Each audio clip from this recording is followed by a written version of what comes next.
ಕನಸು ಚಿಗುರಿತು. ಶಾಲೆಯಲ್ಲಿ ಪುಣ್ಯವಂತ ಮಧ್ಯಮ ಮಟ್ಟದ ವಿದ್ಯಾರ್ಥಿಯಾಗಿದ್ದ. ಆಗಾಗ ಶಿಕ್ಷಕರಿಂದ ಏಟು ತಿನ್ನುತ್ತಿದ್ದ. ಒಂದು ದಿನ ಮೇಷ್ಟ್ರು ಪಾಠ ಮಾಡುತ್ತಿರುವಾಗ ಒಂದು ಕತೆ ಹೇಳಿದರು. ಒಂದಾನೊಂದು ಕಾಲದಲ್ಲಿ ಕಾಡಿನಲ್ಲಿದ್ದ ಒಂದು ಆಶ್ರಮದಲ್ಲಿ ಗುರುಗಳು ಮಕ್ಕಳಿಗೆ ಪಾಠ ಮಾಡುತ್ತಿದ್ದರು. ಒಬ್ಬ ವಿದ್ಯಾರ್ಥಿಗೆ ಗುರುಗಳು ಎಷ್ಟು ಬಾರಿ ಹೇಳಿಕೊಟ್ಟರೂ ಅವನು ಕಲಿತುಕೊಳ್ಳುತ್ತಿರಲಿಲ್ಲ. ಒಂದು ದಿನ ಕೋಪಗೊಂಡ ಗುರುಗಳು ಆತನ ಅಂಗೈ ಮೇಲೆ ತಮ್ಮ ಕೋಪವೆಲ್ಲ ತಣಿಯುವವರೆಗೆ ಹೊಡೆದರು. ನಂತರ ಗುರುಗಳು ಆತನ ಅಂಗೈಯನ್ನು ಪರೀಕ್ಷಿಸಿದರು.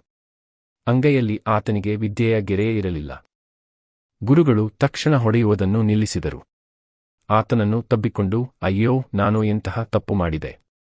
ನಾನು ಎಷ್ಟೇ ಹೊಡೆದರೂ ನಿನ್ನ ತಲೆಗೆ ವಿದ್ಯೆ ಹತ್ತುವುದಿಲ್ಲ. ಆ ದೇವರು ನಿನ್ನ ಹಣೆಯಲ್ಲಿ ವಿದ್ಯಾಗೆರೆಯನ್ನೇ ಬರೆದಿಲ್ಲ ಎಂದ ಗುರುಗಳು ತಮ್ಮ ತಪ್ಪಿಗಾಗಿ ಕಣ್ಣೀರು ಹಾಕಿದರು. ಗುರುಗಳ ಕಣ್ಣೀರು ಆ ದಡ್ಡ ವಿದ್ಯಾರ್ಥಿಯ ಮನಸ್ಸನ್ನು ಕಲಕಿತು. ಆತ ಒಂದು ಹರಿತವಾದ ಖಡ್ಗದಿಂದ ತನ್ನ ಅಂಗೈಯಲ್ಲಿ ವಿದ್ಯಾಗೆರೆ ಇರಬೇಕಾದ ಜಾಗವನ್ನು ಕೊಯ್ದುಕೊಂಡ. ನನ್ನ ಕೈಯನ್ನೇ ಕತ್ತರಿಸಿಕೊಂಡರೂ ಪರವಾಗಿಲ್ಲ, ನಾನು ಗುರುಗಳು ಹೇಳಿಕೊಟ್ಟಿದ್ದನ್ನು ಕಲಿಯಬೇಕು ಎಂಬ ತೀರ್ಮಾನಕ್ಕೆ ಬಂದ. ಆತನ ಕೈಯಲ್ಲಿ ರಕ್ತ ಬರುತ್ತಿರುವುದನ್ನು ನೋಡಿದ ಗುರುಗಳ ಕಣ್ಣಲ್ಲಿ ಮತ್ತೆ ಕಣ್ಣೀರು. ಅದೇ ವಿದ್ಯಾರ್ಥಿ ಮುಂದೆ ದೊಡ್ಡ ತತ್ವಜ್ಞಾನಿಯಾದ. ಹಲವಾರು ಜನರಿಗೆ ದಾರಿದೀಪವಾದ.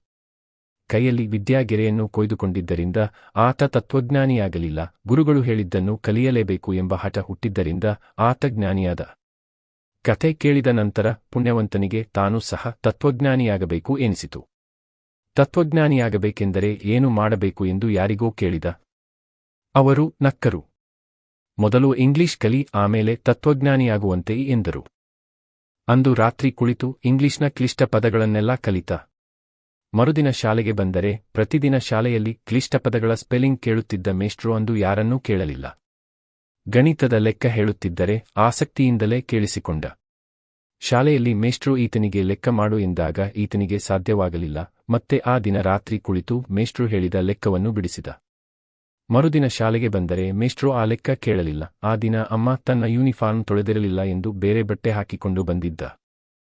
ಮೇಷ್ಟ್ರು ನನಗೆ ಲೆಕ್ಕ ಕೇಳಿ ಹೊಗಳುತ್ತಾರೆ ಎಂದುಕೊಂಡಿದ್ದ ಪುಣ್ಯವಂತನಿಗೆ ಕಪಾಳಮೋಕ್ಷ ದೊರೆತಿತ್ತು. ಇದ್ದಕ್ಕಿದ್ದಂತೆ ಒಂದು ದಿನ ಇಂಗ್ಲಿಷ್ ಮೇಷ್ಟ್ರು ಎಲ್ಲಾ ಹುಡುಗರಿಗೂ ಸ್ಪೆಲ್ಲಿಂಗ್ ಕೇಳಲು ಆರಂಭಿಸಿದರು.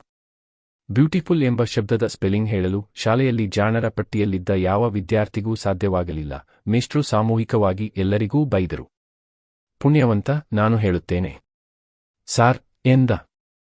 ಮೇಷ್ಟ್ರು ಅವನ ಗ್ರಹಚಾರ ಬಿಡಿಸಿದರು. ಪ್ರತಿದಿನ ಶಾಲೆಗೆ ನೀಟಾಗಿ ಬರುವುದು ಗೊತ್ತಿಲ್ಲ, ಹೋಮ್ ವರ್ಕ್ ಮಾಡುವುದಿಲ್ಲ, ಕೇಳಿದ ಪ್ರಶ್ನೆಗೆ ಉತ್ತರ ಹೇಳಲು ಬರುವುದಿಲ್ಲ, ಸರಿಯಾಗಿ ತಲೆ ಬಾಚಿಕೊಳ್ಳಲು ಬರುವುದಿಲ್ಲ, ಅಂಗಿಯಲ್ಲಿರುವ ಗುಂಡಿಯನ್ನು ಸರಿಯಾಗಿ ಹಾಕಿಕೊಳ್ಳುವುದಿಲ್ಲ, ಯಾರೂ ಹೇಳದಿರುವುದನ್ನು ನೀನು ಹೇಳುತ್ತೀಯಾ ಎಂದು ಮೂದಲಿಸಿದರು. ಇವನು ನಾನು ಎದ್ದು ನಿಂತರೆ ಮೇಷ್ಟ್ರು ಹೊಡೆಯಬಹುದು ಎಂದು ಸುಮ್ಮನೆ ಕುಳಿತಿದ್ದ.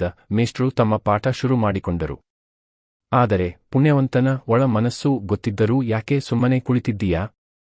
ಎದ್ದು ನಿಂತು ಹೇಳು ಎನ್ನುತ್ತಿತ್ತು. ಸ್ವಲ್ಪ ಸಮಯದ ನಂತರ ಪುಣ್ಯವಂತ ಎದ್ದು ನಿಂತ. ಮೇಷ್ಟ್ರ ಒಪ್ಪಿಗೆಗೂ ಕಾಯದೆ BEAUTIFUL ಎಂದು ಒಂದೇ ಉಸಿರಿಗೆ ಹೇಳಿದ. ಮೇಷ್ಟ್ರು ಒಂದು ಕ್ಷಣ ದಂಗಾದರು. ಏನು ಹೇಳಬೇಕೆಂದು ತೋಚದೆ, ನೀನು ಚೆನ್ನಾಗಿ ಓದಿದರೆ ಇಡೀ ಶಾಲೆಯಲ್ಲಿಯೇ ಒಳ್ಳೆಯ ವಿದ್ಯಾರ್ಥಿಯಾಗುವೆ, ಆ ಶಕ್ತಿ ನಿನ್ನಲ್ಲಿದೆ ಎಂದರು. ಒಮ್ಮೆ ಸಂತೋಷದಿಂದ ಬೆನ್ನು ತಟ್ಟಿದರು. ಅಂದು ಆತನ ಸಂತೋಷಕ್ಕೆ ಮಿತಿಯೇ ಇರಲಿಲ್ಲ. ಅಂದು ರಾತ್ರಿ ಓದಲು ಕುಳಿತುಕೊಳ್ಳುತ್ತಿದ್ದಂತೆಯೇ ಮೇಷ್ಟ್ರು ಹೊಗಳಿದ ಮಾತುಗಳು ನೆನಪಾದವು. ಕನಸುಗಳು ಚಿಗುರಲಾರಂಭಿಸಿದವು. ನಮ್ಮ ಒಂದು ಮೆಚ್ಚುಗೆಯ ಮಾತು ಇನ್ನೊಬ್ಬರ ಬದುಕನ್ನೇ ಬದಲಾಯಿಸಬಹುದು.